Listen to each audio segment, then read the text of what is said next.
Ya, terima kasih pemirsa, Anda masih terus bersama dengan kami untuk membedah topik kita pada pagi hari ini. KPK masih bergigi. Saya akan sapa dulu, ini sudah ada Bung Gaudensius Suardi yang bersama saya pagi hari ini. Selamat pagi Bung Gaudens. Ya, pagi sudah. Ya, Bung Gaudens, ini sebenarnya sudah hampir sudah pernah diprediksikan sebelumnya setelah jatuhnya vonis Anas, nanti yang langsung akan diproses selanjutnya adalah NG, dari terbukti dengan penahanan NG kemarin. Tapi jika Anda sendiri melihat apakah ini bisa menjadi pintu terungkapnya atau juga diprosesnya orang-orang lain yang sudah disebutkan juga terlibat dalam kasus Wisma Atlet ini?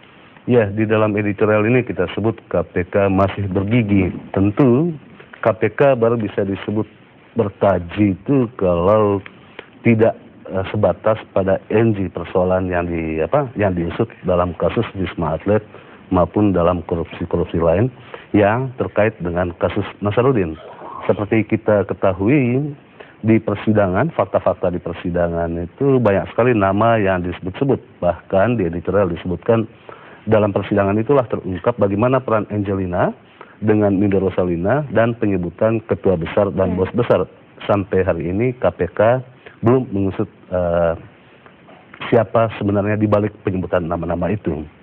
Kendati demikian, tentu pada titik Angelina Sondakh ditahan kemarin itu, media Indonesia memberikan apresiasi, karena itu kita menyebutkan ternyata KPK masih bergigi.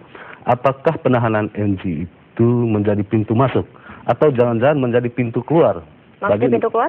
Bagi nama-nama yang sudah disebut tetapi tidak disidik, cukup pada NG. Tentu ini pertarungan besar bagaimana KPK mesti mengusut tuntas kasus ini, karena ekspektasi masyarakat itu terlalu tinggi terhadap lembaga extraordinary ini, lembaga KPK ini. Karena itu tentu kita berharap KPK tidak bermain-main dengan kasus NG. Dan nyatanya memang KPK tidak bermain-main. Kalau kita melihat ada 3 pasal yang dijeratkan kepada Angelina, yaitu pasal 12B, pasal 5 ayat B, dan pasal 11 Undang-Undang 20 tahun 2001 tentang tindak pidana korupsi. Ancaman paling tinggi itu ada di dalam pasal 12, yaitu ancaman hukuman seumur hidup, atau paling rendah itu di hukum bui 4 tahun, maksimal 20 tahun. Bunyi pasal 12 ayat B itu dinyatakan di sana, pegawai negeri atau penyelenggara negara yang menerima hadiah, padahal diketahui atau patut diduga bahwa hadiah tersebut diberikan sebagai akibat atau disebabkan karena telah melakukan atau tidak melakukan sesuatu dalam jabatannya yang bertentangan dengan kewajibannya. Artinya ini pasal gratifikasi di mana patut diduga bahwa yang disangkakan itu sangat proaktif di dalam melakukan transaksi tersebut. Kalau kita melihat fakta persidangan Nasaruddin misalnya, ada sejumlah aliran dana yang disebut-sebutkan melibatkan sejumlah anggota Badan Anggaran DPR. Seperti kita ketahui, kalau korupsi besar itu selalu melibatkan 3 pihak. Yang pertama itu tentu pihak swasta. Pihak swasta dalam kasus Wisma Atlet itu sudah dihukum, ada Ninda Rosalina di sana, ada Rashid Muharram misalnya, juga ada eksekutif, dan tentu saja DPR yang memegang kekuasaan anggaran di negara ini. Karena itu tidak mungkin hanya seorang Angelina yang patut diduga terlibat di dalam kasus ini. Tapi ada ya kemungkinan seperti tadi yang dikatakan, ada kemungkinan juga sebenarnya melalui penahanan ini, ada kemungkinan juga sebenarnya penyidikan atau juga proses dari penyidikan tentang kasus ini berhenti hanya di NG saja seperti itu. Ya, bisa saja, karena itu tadi kasus Angelina patut kita melihatnya sebagai pintu masuk untuk membongkar semua siapa saja yang terlibat di dalam kasus Wisma Atlet maupun kasus-kasus lain. Apalagi NG juga dijerat dengan kasus di Kementerian Pendidikan dan Kebudayaan. Tentu jangan sampai kasus NG itu menjadi pintu keluar terhadap nama-nama yang sudah disebut.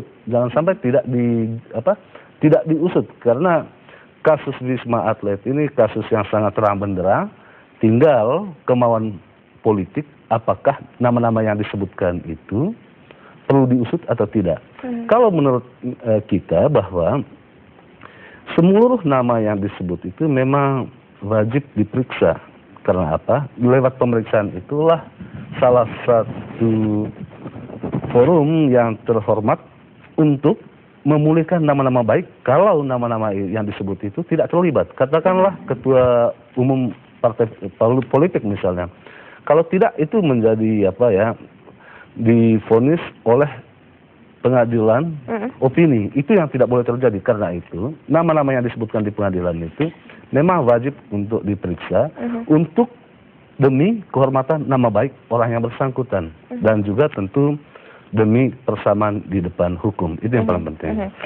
Ya, Bung Gaudens, sebelumnya juga ada keterangan ini dari penasihat hukumnya Angie sendiri, yaitu Teguh Nasro, mengatakan sebenarnya ia menilai penahanan Angie ini dinilai terburu-buru karena ternyata belum pembahasan, mekanisme pembahasan sendiri masih belum masuk ke materi perkara. Anda melihat seperti itu tidak? Kalau menurut kita sih terlalu lama ini ditahan ini. Jedanya dari Februari sampai dengan bulan April. Begini, kalau kita melihat penanganan kasus hukum di KPK misalnya, setiap nama yang diumumkan sebagai tersangka, tidak lama kemudian pasti akan ditahan. Seperti Mbak Ode misalnya, dalam kasus anggaran juga, cepat sekali ditahan. Tetapi nama Angelina ini juga ada nama Miranda Gultom yang sudah ditetapkan sebagai tersangka. Sangat lama sekali diterlantarkan kasus ini. Jadi menurut kita bukannya terlalu terburu-buru, malah terlalu lama ditahan gitu. Oke, baik ya. Nanti kita akan masih terus membahas topik kita pagi hari ini, pemirsa. Kita akan jeda sejenak. Kami masih akan kembali saat lagi. Tetaplah bersama dengan Badan Editorial Media Indonesia.